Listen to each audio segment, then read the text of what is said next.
If there's one thing I can achieve tonight, it is to try and advance the fact that bioenergy and the bioenergy economy is not green, it's not sustainable. It's been sold as such from the misnomer that if you burn vegetable matter for energy, you can replace it by planting. And that's a very convenient illusion to address, and it was addressed in that significant year that Polly mentioned, 1996. That would have been the lead up to the turn of the millennium, when biofuels were largely promoted for motor transport. And there's now a quotient in our petrol tanks of 15% biofuel target by 2020, which is a decision made by governments without any consultation or consent of people.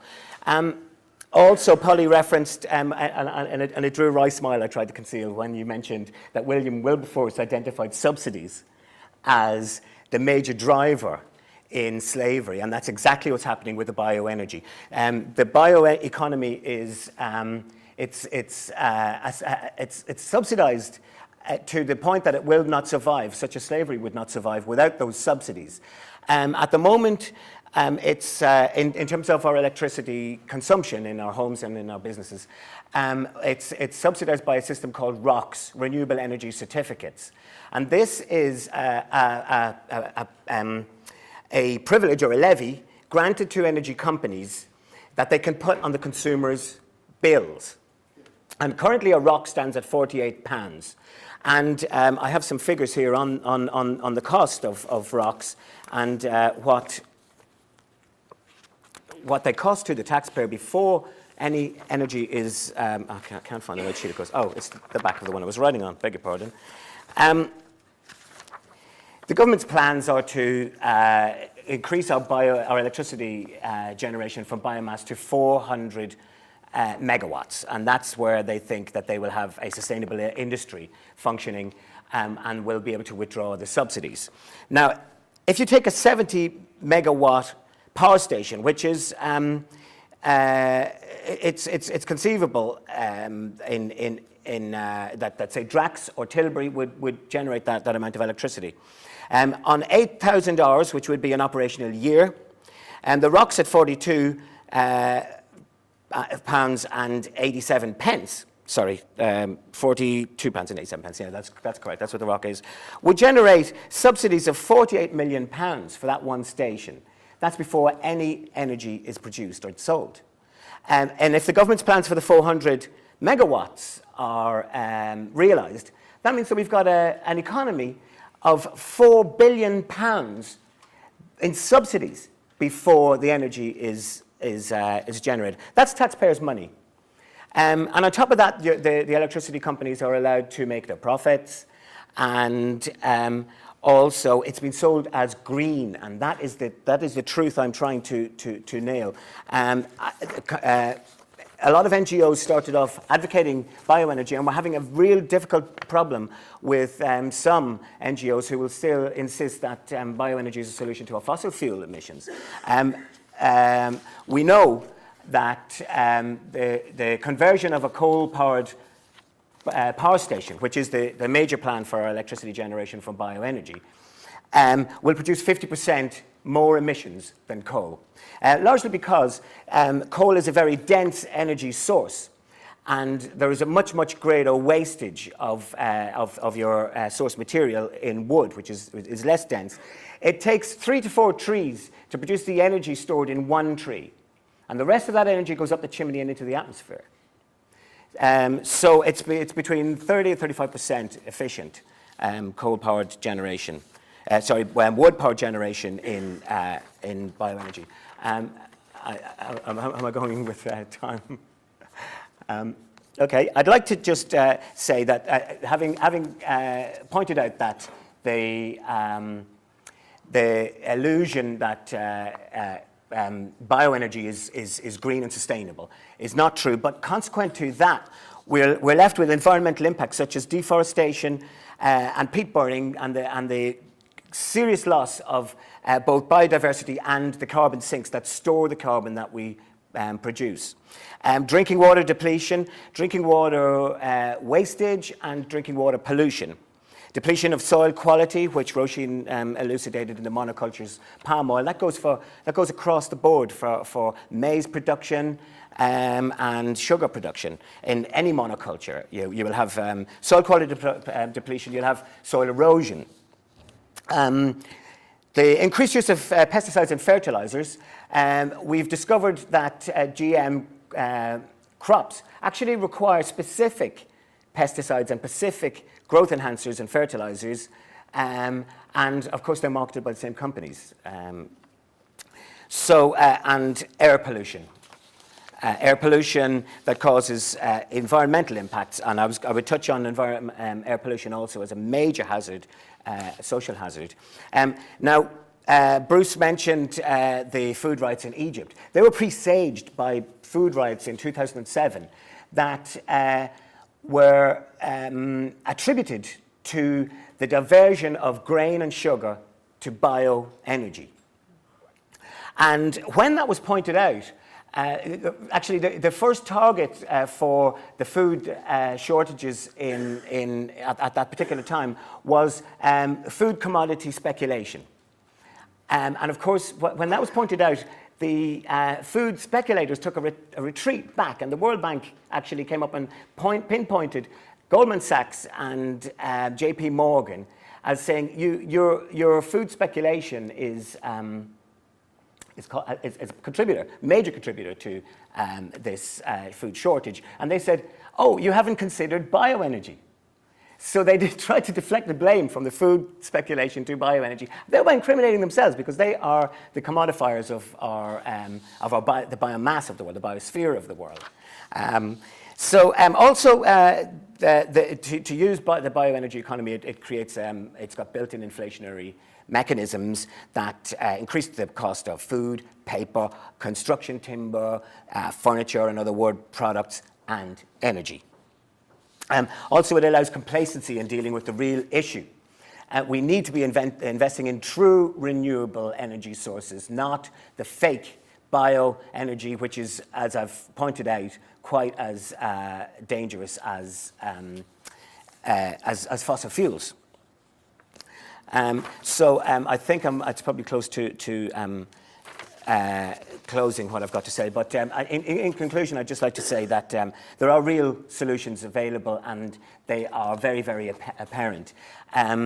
The Via Campesina, the International Peasant Producers Organization, and the agroecology movement have demonstrated that small holdings with a very biodiverse production can produce more than monocultures. The wastage on huge industrial monocultures is massive. And that's not just wastage in terms of environmental degradation and soil degradation, et cetera, et cetera. The food that's wasted from those productions, the stuff that doesn't meet the standards of Tesco and Sainsbury, is massive too. Food that can be used. But Vandana Shiva has pointed this out time and time again. And UNCTAD, the UN Commission on Trade and Development, published a report in 2013. It's called Wake Up Before It's Too Late. And that contained contributions from 60 experts from all around the world. And I'll just use a quote from that. They have said small-scale farming is the answer to feeding the world. This implies a rapid and significant shift from conventional monoculture-based, high external input-output dependent industrial production towards mosaics of sustainable regenerative production systems that also considerably improve the productivity of small-scale farmers, and I would also say considerably improve the chances for biodiversity and the environment at large. Brilliant. Thank you. I'm actually working with Global Witness at the moment, whose output you might have spotted today in the news, a story about conflict gold running through Dubai. Global Witness do a lot of investigations on what is known in the trade as the resource curse, environmental exploitation involving conflict and corruption and all of that. But it's absolutely delightful to be here. What a fantastic group of people. It's like being in a sweetie shop of all your favourite people and all your favourite issues. And to hear earlier the glorious words of Bruce Kent, who tried to do himself down by being a fraud and an amateur on this issue. But when you look at the mess the professionals have made, God knows we need more Bruce Kents in the room. Thank you very much for being here. And I think you've got to the heart of the beast, really, when instead of, in effect, you were saying, we're fighting wars to secure oil, to fuel our wars to secure oil. It kind of gets to the heart of the beast. So many of the things that Polly's been working on echo very nicely with the work that we've done at the New Economics Foundation over the years, and things that I'm still doing today, whether that is using legal instruments. In the climate negotiations a few years ago, we asked the question, what are the jurisdictions that you can bounce climate change into to affect legal mechanisms to bring about change? Some ways in which we've been trying to make this issue resonate with a much broader audience. We did some calculations about how long we had left based on the best IPCC estimates of risk before it becomes no longer likely that we'll stay below the critical temperature rise threshold. And I don't want to freak anybody out, but we've got down to 34 months on our very conservative estimate. Another way of trying to kind of frame and understand this and get the picture into people's heads in such a way that they can deal with it, working out the day in the year when, in effect, we start living beyond the biosphere's ability to regenerate itself, our ecological debt day. That's another little thing that we kind of played with. And I loved the example you gave of Wilberforce's kind of 3 rules about what you needed to do to get rid of subsidies, to kind of outlaw the activity which we see as being so destructive, and then to shift subsidies into something positive. And I think it's quite stunning just in how schizophrenic the government can be in the space of a couple of weeks, in which Cameron can come out and say in the space of just a couple of weeks, on the one hand, clearing up after the mess of an extreme weather event in the southwest, that money will be no object. And then, in effect, a couple of weeks later, turning around and saying to that which fuels climate change, the North Sea oil and gas industry, you can have 200 billion over the next couple of decades to, effectively, money is no object to fuel the climate change, and money is no object to clear up after the mess. There's something not quite right in the way things are going. And I will finish my comments with another little historical example of hope. But I want to speak to Neal's point, because Neal spoke about, in effect, the failure of the imagination, that lovely characterization. We can imagine the end of the planet, but not the end of capitalism. And this is a challenge I take wholeheartedly, and I set it to myself. How can we imagine something better? And I thought, how can you do this in the kind of the policy world in which we work? How can you imagine something better? Because we're always told that there is no alternative. So I thought I'd do an equivalent of that game of fantasy football, and I'd imagine my perfect world in which we live sustainably and with social justice and democracy within the thresholds of the biosphere. So I thought I'll imagine a place, and I'll call it Goodland. And I thought, in my Goodland, what would I like to see? I would like to see a people's president who lives in voluntary simplicity, to share the experiences of the general mass. That we'd have a constitution drafted by citizens. That we'd have communities democratically deciding the allocation of resources at the local level. That we'd have finance subordinated to public purpose and good works. And if bankers wreck the economy, they go straight to jail. They don't get paid bonuses. Thank you very much. There's more, ladies and gentlemen. It doesn't stop there. We have green cities that feed themselves substantially, maybe not entirely, but much more than we do at the moment. And in doing that, we have healthy and happy cities too, that we plan the rapid, near total decarbonisation of our economies, that we have the protection of life-supporting ecosystems is given a higher legal priority than other things, that our economic statistics actually measure things that matter, rather than merely raising consumption, that we have a national plan for well-being and good living. We all have the option of a shorter working week, a 4-day week, ladies and gentlemen, a longer weekend, progressive taxation, remember that one? And maybe we have cooperative businesses, not a beggar thy neighbour corporate sector. So I thought, yeah, that's kind of my list. You can kind of play the game yourself. You can come up with your own. And of course, it is utterly, utterly, utterly bonkers. And then I asked myself, well, is that actually the case? Is it as bad as it might seem? And I thought, hang on a minute, I seem to remember, onto our old friend Google, there's a president in Uruguay called Jose Mujica who voluntarily gives away 90% of his pay. His security detail is 2 policemen and a 3-legged dog, and he rides around in a 30-year-old Volkswagen Beetle. And then I thought of some of those other things. I thought of the way that Iceland, it maybe not be perfect, but has experimented with a citizen-driven exercise to come up with a new constitution. When it comes to socially useful banks, it may fly under the radar, but in terms of being locally owned and mutually operated and having a dual purpose, not just to kind of stay afloat financially, but actually to be useful productively in the local economy, well, the Swiss and German banking model is a damn sight better than the one that we've got in terms of subordinating finance legally to public purpose. Having been stunned by the crash in 2007, 2008, well, Iceland's doing the same again there. You've got examples of community-driven participatory budgeting in Porto Alegre in Brazil, which has led to previously neighbourhoods which have had less than 50% of people with access to decent sanitation, getting to nearly 100%. And when people see how the taxation works to their advantage, people are much more willing to pay their taxes in the first place. Cuba, driven by necessity, but its experiment in urban horticulture, and largely organic urban horticulture, has been revolutionary. Nicaragua has a plan for the near total decarbonisation of its energy policy in the next few years. And there's many other smaller principalities around the world which are doing similar things. Bolivia's Mother Earth Law, an attempt to put on a higher legal plane the protection of life-supporting ecosystems above all other things, and that the rest of the legal system should be concordant with that. Now, it's a work in progress in terms of actually turning that. I mean, it includes things like targets for renewable energy, et cetera, and revising both the state sector and the private sector. But they've stated the intention. They have a direction of travel which is a good one. Ecuador has a national plan for good living and well-being.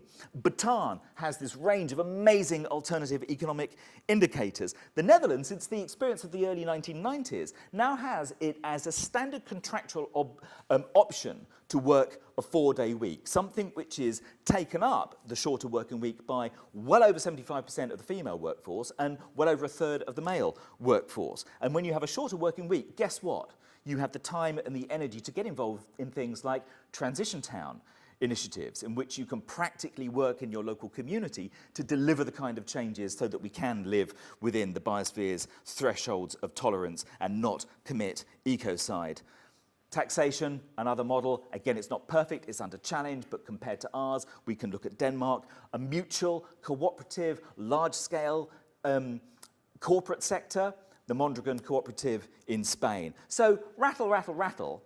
It may not all be in one place, but out there we have the constituent elements of a good land, which I think puts any individual country we have at the moment to shame. It is possible, it is doable. And if we think it sounds completely crazy, look back to the conditions that we were living in a couple of 100 years ago. Circumstances in which it was hard for children to imagine that they might be able to go to school rather than end up working in a factory. Circumstances in which women might consider that they could have the vote, that we would have something called the weekend, for heaven's sakes. Back then, all of those things would have been considered crazy, economically ruinous, morally corrupting in some circumstances. They came to pass, big change happens. Because of the brilliant example with Wilberforce, I thought I'd finish with one more, which I find metaphorically works as well as an example of a rather successful strategy.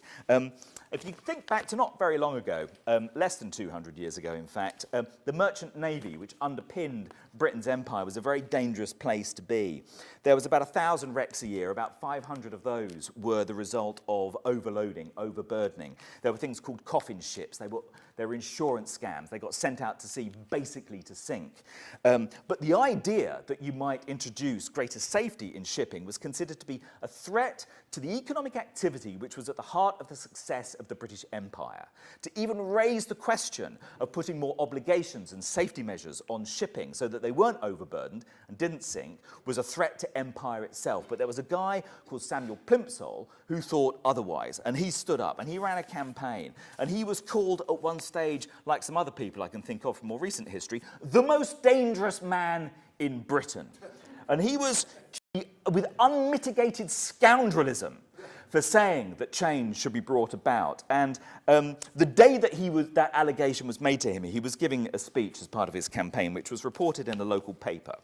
And in response to the charge of unmitigated scoundrelism and of being called a sensationalist, he responded like this. And this is what makes me think of brave people like Bruce and like Polly and like many of you here who do stand up and say things in difficult times when you get shot down. Because Plimsoll responded thus. He said, "So I am. Is it not a sensational thing for men to choke in the water and to die? And is it not fit that I should speak of that as a sensational matter and in a sensational manner?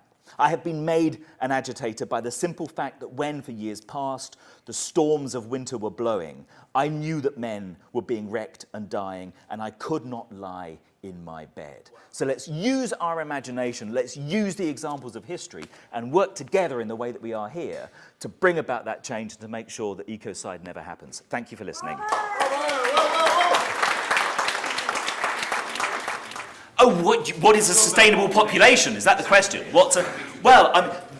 There is no single figure. It depends entirely upon how we organise things. I mean, if you look at the aggregate of where we think the world population is likely to bottom out around about 9 billion, and you ask the question, can a biosphere support 9 billion people? I think absolutely it can. Can it under the system we have at the moment? No. Probably not. Can it under a system of much more fair and appropriate distribution of resources and access to land and resources? Almost certainly yes. And I think we've got the sustainable agricultural systems that could easily feed that number. Any other questions? This is just a really nitpicky point, and I do apologise because... It's a broad church, nitpickers welcome too. We've got to iron out all those little things. I agree with a lot of what you said, Peter, but just one tiny little nitpicky thing is renewable obligation certificates don't actually get issued until somebody has generated and exported renewable electricity. Exported? So yeah, you have to export it to the grid in order to claim your... Oh, sorry, I see what you mean. So that's just a little clarification. I do beg your pardon. Incidentally, they're going to be removed next year, and they'll be replaced with contracts for difference, which is going to make the market even murkier. Diana? I would like to say something, to add something. One thing is, before you all go, could you please all leave me with your contact details so that I can pester you to sign campaigns for ecocide and other things. But one of the things I want to do is to tell people in Wales we are starting to do this. We are spreading solar panels, cooperatively owned companies are spreading solar panels right across Wales using public buildings. We have also got some tidal energy in a lagoon in Swansea, and so we are starting to actually do these things. We're going for car share schemes, and permaculture is a big issue, and people are teaching permaculture locally so that local groups can hopefully become self-sustainable for food. So I just wanted to add that it is possible, it can be done, and if you allow me, I will send you details, particularly of the electricity thing, because it could be done in England as well. And Diana, I see there's a gentleman behind you as well. Sir. On a darker note, I have to say that coming to such gatherings as this, everybody is so terribly overwhelmingly nice, and they're rather reluctant to deal with the difficult issues.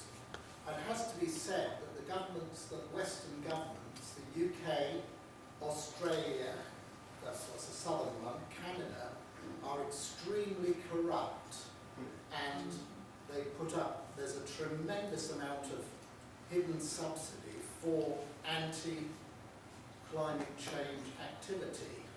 We only have to monitor the actions of the Australian government, the way it shut down a number of initiatives, research grants and all sorts of things. The same thing's happened in Canada, when vital research stations in the Canadian Arctic have been shut down.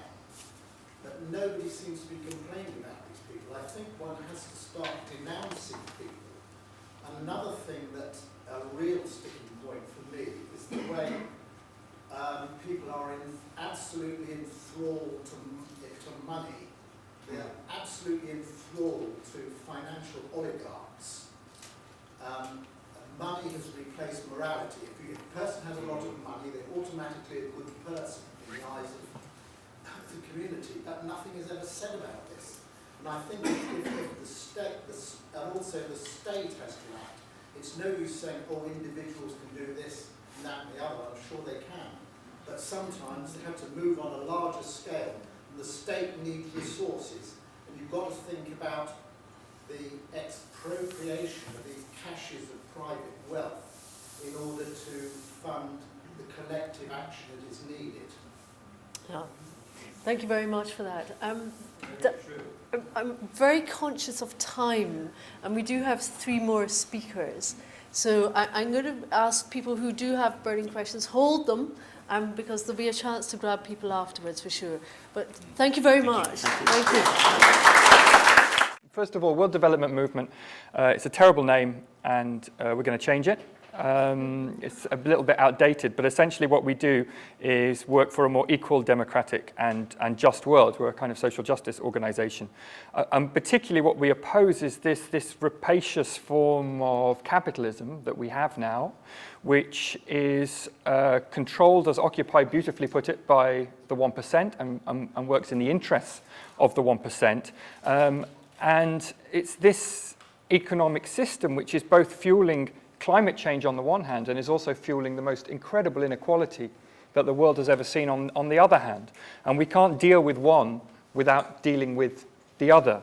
So for us, climate change is a fact that needs to be dealt with, but you need at the same time to deal with the fact that half the world's population still don't have any access to energy or an extremely inadequate access to energy. How do you redistribute the world's power, wealth and resources to ensure that changes while also dealing with this big issue of climate change? And one of the problems we've got, and it's been talked about, so I won't go on about it, by Neal and other speakers, is that our world has been taken over, enclosed, dominated by the rules and logic of finance and the financial markets. And so for me, this is the first thing that we've got to tackle. And I go back to way back in history, in English history, in terms of looking for a solution to this idea of common land. That was a very big part of English history. We still have Wimbledon Common, but it doesn't quite work in the same way. But these are hangovers from our ancestors, those of us who are from this part of the world, but it also exists in many other parts of the world as well, whereby there were bits of land that were owned by somebody, but they were used by everybody, or they were used by the people who lived in a certain area, the peasantry, who could use this land to graze their animals, to grow stuff that they needed to use the wood for heating and for shelter, to build their houses and so on. So it was a different form of land ownership. And this was really important to peasants of medieval England because it meant that they had a very primitive form of almost welfare state, a primitive form of insurance that meant they didn't have to go out and work for somebody else and have their lives completely controlled by somebody else. They had a backup. This is definitely not to say it was a paradise living as a peasant in medieval England. Clearly it wasn't. But this idea that there are things in our life that should not be controlled by the financial markets was extremely important. And of course, the enclosure of this land from Tudor times onwards by the people who owned the land, literally the fencing it off and keeping the peasants out, was what drove so many people and provided the labour for the Industrial Revolution, for people to go and work in this situation that no normal human being would want to work in because it was so horrific. This was a violent struggle that was forced on people, and I think we can learn from that. And I jump forward to after the Second World War, when people, I guess, like us, had been fighting for many, many years for a better sort of society, an alternative form of society. And we had, after the Second World War, what was really a revolutionary government that in many ways created that form of society. They said there will be parts of our society that will not be controlled by the logic of the markets. Healthcare, education, provision in old age. They will be decided by a different set of values. And what we're seeing now is, again, the enclosure of those aspects of our society. And it's exactly the same forces that are also enclosing our climate. And right across the world are enclosing our food systems, are taking over our food systems and insisting they be run for profit, are insisting many aspects of the natural world are run for profit. There's a huge wave at the moment of what I call financialized solutions to climate change, which are really dangerous, but have been taken on, I think, as in desperation, even by some of the environmental movement. I've been up debating in Scotland over the last few months with people who are very keen on this idea of natural capital, of putting a price on nature, essentially, on the ecosystems and the value that that gives us, so that we can better value it. And I understand why they're doing this, but I think it's extremely dangerous because it is simply allowing markets to be created in those aspects of our natural world. And the government's already talking about it. The British government is talking about ecosystem offsetting, about the creation of financial markets in ecosystems. So you can destroy this over here. That's okay, as long as you do your penance, buy your credits, and create something that's okay over here. It's probably not okay either. It's probably shifting people in Africa off their land so you can build a monoculture plantation in something or other. And the absurdity of this is, I said to them, well, what if I'm going to pretend I'm a dictator, and I really don't like the opposition in my country, so I'm going to construct some torture cells. But I know this is going to be a problem, so I'm going to set up a financial market to offset my torture cells, and I'm going to buy a credit. Maybe the credit could be issued by Amnesty. Maybe Amnesty could employ somebody in Europe to campaign against torture. And that would mean that I have a net positive impact on the world. This is all the talk in business at the moment, net positive impacts.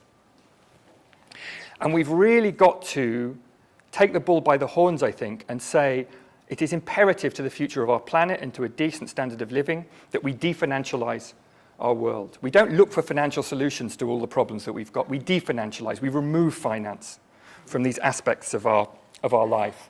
And that means many things. Andrew touched on some of them when he spoke.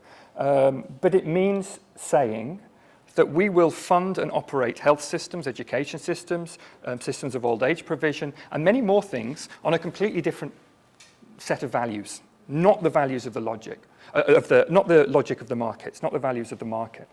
And the first step towards this, because I think it's not just our natural world that's being enclosed, it's not just our health system, education system, or whatever else that's being enclosed, it's our very imaginations that are being enclosed. The logic of finance is driving our imaginations of what's possible. And when you look back, and I guess some of you were around as activists at the time, but I like looking back to pamphlets and things that were produced in the 60s and 70s. When people weren't happy with the education and health system, they wanted it to be more democratic, more accountable, run in a more public-spirited way. Nowadays, our reaction is, please don't take that last thing off us as well. And we've got to recapture the imagination if we want to recapture the imagination of people in our society and say we can operate these things in a completely different way with as long as we reclaim the resources from the financial markets and put them back in the hands of ordinary people. And there's lots of ways of going about that, but I'm just going to give you very, very quickly 4 things that we're doing that you might like to join us on, or find your own things. And one of them is trying to stop this horrific trade treaty that is being agreed between the European Union and the US at the moment. TTIP, the Transatlantic Trade and Investment Partnership, which will lock in this privatization of our public services and extend it, and is a further erosion of our democratic framework, and it really needs to be opposed, and I think it can be. I think pressure is building on this, and that's a really good way of chipping away at the way that corporate power is taking away our society. Secondly, we're about to do a load of work which is looking at the ways that corporations, fueled with British aid money, are taking over food systems and land systems in Africa through things like the New Alliance on Food Security. It sounds nice. The New Alliance on Food Security and Nutrition. Not nice at all, because what it's actually doing is saying we must, the African miracle will be brought about by the privatization and financialization of African food systems. And it's our companies going over, taking over land, taking over food systems, and pushing an export model of growth that we know has failed people time and time again. Third thing, the opposite of that, we do have something to offer. The food sovereignty movement, which is growing right the way around the world. I think you talked about Via Campesina earlier on. There are millions and millions of peasants around the world and small farmers who are supporting a different way of farming, of producing and distributing food, that says we want to control our food systems. And I think there's a real appetite for that in this country too. Just look at the amount of people that are buying food boxes, the amount of farmers markets that are all over the place now. And the transition towns, of course. So there's a real appetite, and I think that I hope we can develop that food sovereignty movement in this country as well. And then finally, working on maybe something similar for energy. What would a really just energy solution look like? So we're not just saying to everyone in the world we've got to reduce carbon emissions. Of course we have got to reduce carbon emissions, but we've got to do that in a way that is much more fair. We've got to start repaying the climate debt, and we've got to recognize that actually having energy controlled by a few mega corporations is both keeping energy out of the hands of ordinary people the world over, and that includes people in this country. Old people who are forced to choose between eating and heating in the winter. But it doesn't have to be like this, and there's some really exciting stuff happening. It's happening all around the world, but I'll just give you an example because it's close to home from Germany, where there is a major remunicipalization campaign where people are saying we will take back our energy into our own hands so we can run it more sustainably and more fairly. And I think there's a real solution there that we can hopefully buy into that helps the climate, but also helps make a fairer society. Here, I'll leave it there.